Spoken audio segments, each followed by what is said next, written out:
Beneath the endless stretch of Wyoming skies, the town of Hollow Creek once stood proud, a place where prayers rose with the morning sun and where the tolling of the church bell marked both peace and order. The wooden houses, dusty Main Street, and cattle corrals carried the smell of sweat, leather, and survival.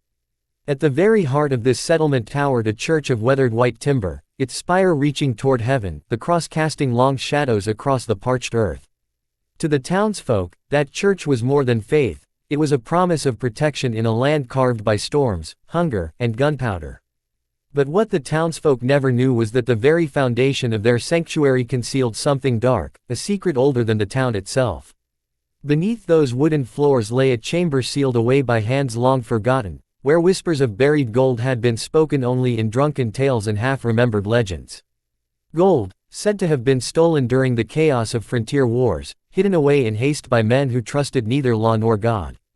For decades the rumor drifted across saloons, carried in hushed voices by drifters and prospectors, but no one dared break the holy ground of the church. Yet greed is patient, like a snake coiled in the dark, waiting for the right moment to strike. The moment came when drought clawed the land, crops withered to dust, and hunger turned faithful men into desperate shadows. Eyes that once looked to the cross began to stare at the church floorboards, imagining the glimmer of coins beneath. Hollow Creek was about to learn that when gold lies buried under holy ground, salvation turns into temptation, and temptation into ruin. It began with whispers in the saloon, carried by the tired voices of ranch hands who had lost their cattle to thirst. At first, no one admitted believing the tales, but desperation makes men hear what they wish was true. Stories spread of a hidden vault, a place where outlaws had dumped stolen shipments of Confederate treasure before disappearing into the desert, never to return. Each telling grew larger, the gold becoming brighter, the fortune heavier, the temptation sharper. Farmers who had once trusted only their plows and prayers now gathered at night, casting suspicious glances at one another, asking themselves if the preacher knew more than he claimed. The church, once a symbol of unity, began to feel like a locked chest of stolen wealth, guarded not by faith but by secrecy. Soon, the first men broke away from prayer, digging shallow holes near the edges of the church at night, leaving behind piles of broken earth like scars on holy ground. No gold was found, but the seed of mistrust had already been planted. Families began to split, brothers whispered against brothers, neighbors watched neighbors with narrowed eyes. Every creak of the church's wooden floor seemed to echo like a promise of hidden riches, and soon the town itself was no longer bound by faith or community, but by suspicion. Hollow Creek was unraveling, its soul rotting from the weight of greed. What no one knew was that the secret beneath the church was far more than just gold. It was a curse that would not only devour the town's riches but also its people. The first shovel that truly struck wood beneath the church floor was not guided by accident, but by hunger sharpened into madness. It happened on a windless night, when the moon sat low and pale, casting its ghostly glow upon Hollow Creek. A group of men, their faces hollowed by drought and despair, forced their way inside the silent church, lantern light flickering against the pews as if shadows themselves recoiled from their intrusion. Dust floated in the stale air, disturbed by every nervous breath and every creak of boots across sacred floorboards. With trembling hands they pried up the wooden planks near the altar, splinters snapping like brittle bones, until the ground below was exposed. The soil beneath smelled of age and dampness, heavy with the scent of something long buried. They dug feverishly, dirt piling in black heaps across the holy floor, each strike of the shovel echoing like thunder inside the hollow chamber. And then, after hours of clawing through stubborn earth, they hit the first sign of stone, a slab, cold and smooth, etched with faint marks almost erased by time. The men froze, their breaths ragged, their eyes wide with a mixture of terror and anticipation. What lay beneath was not just treasure but the end of everything that had once held Hollow Creek together. Yet still, greed pressed them onward.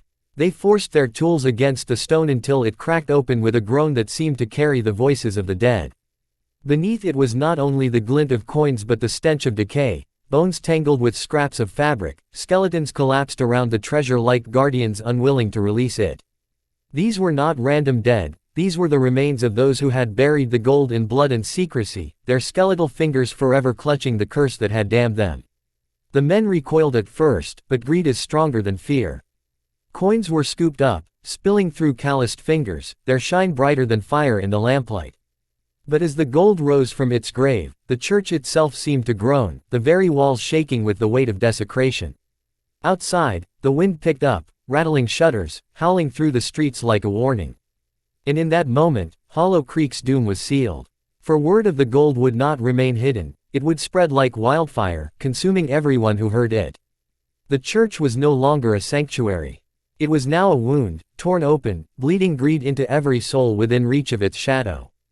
By dawn, the secret was no longer confined to whispers or midnight trespass. Hollow Creek erupted into frenzy.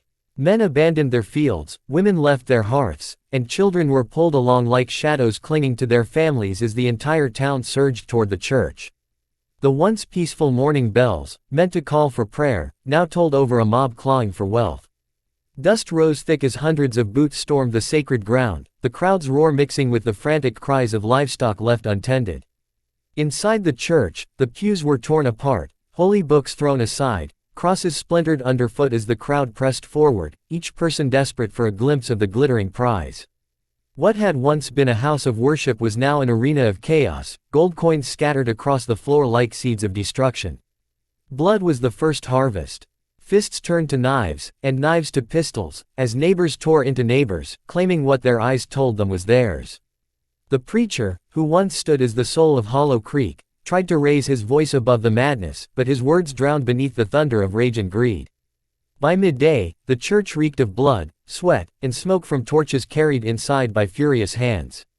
Mothers wailed for lost children trampled beneath the stampede, fathers turned into butchers for the chance at a handful of coins. The sacred altar, once bathed in candlelight, now glistened with crimson stains. Outside, the town itself fell apart. Streets filled with fights, homes ransacked by neighbors no longer bound by trust. The saloon, once alive with music, rang with gunfire as disputes over stolen shares escalated into murder. By the time the sun dipped toward the horizon, Hollow Creek was no longer a town but a battlefield. What gold had been taken only brought more violence, for there was never enough to satisfy the hunger it had awakened. The curse beneath the church was not simply the bones of the dead, nor the gold itself, but the truth that once greed entered the human heart, no law, no faith, and no kinship could bind it again. The ground of Hollow Creek shook not from the wind but from the collapse of a community tearing itself apart. As night fell, the church burned, flames consuming the last holy symbol as screams carried into the darkness. Beneath the ashes, the remaining gold still lay buried, glinting in the firelight like the mocking eyes of the dead, waiting for the next desperate soul to uncover it and repeat the cycle of ruin. In the days that followed the burning of the church, Hollow Creek became a graveyard masquerading as a town. Smoke lingered in the air long after the flames had died, curling like black fingers into the endless western sky. The once bustling streets now lay deserted, littered with broken tools, shattered bottles, and dried stains of blood that the dust refused to cover. Houses stood silent, doors hanging loose on their hinges, windows shattered as though the very soul of the town had been ripped out. Crows gathered on rooftops, their black wings a stark contrast against the charred ruins, their cries echoing like laughter at the folly of men. The few who survived wandered like ghosts, hollow-eyed and gaunt, clutching small pouches of gold that seemed heavier than chains. Some fled into the desert, hoping to start anew, but none ever returned, for the land beyond Hollow Creek was as merciless as the curse they carried. Others stayed, their minds fractured, staring endlessly at the scorched church grounds as if waiting for the earth to open and devour them too. The preacher's body was never found, though some claimed his voice could be heard in the wind at night, warning against the greed that had poisoned his flock. By the second week, Hollow Creek was no longer spoken of in neighboring towns except in hushed tones, as a place swallowed by its own sins. Travelers who passed through found only ruins, bones scattered across the dust, and the lingering glimmer of gold half buried in the ashes of the church. Yet none dared take it. For they sensed, as all who looked upon Hollow Creek would sense, that the gold beneath that sacred ground was no blessing but a curse, one that had destroyed every soul that sought it. And so the town that had once risen with the ringing of church bells vanished into legend, remembered only as a warning carved into the whispers of the frontier. Hollow Creek became a ghost town, where the silence of death stretched across the empty plains, and the only sound left was the rattling of coins in the cold earth beneath the ruined church, waiting for the next desperate soul foolish enough to dig.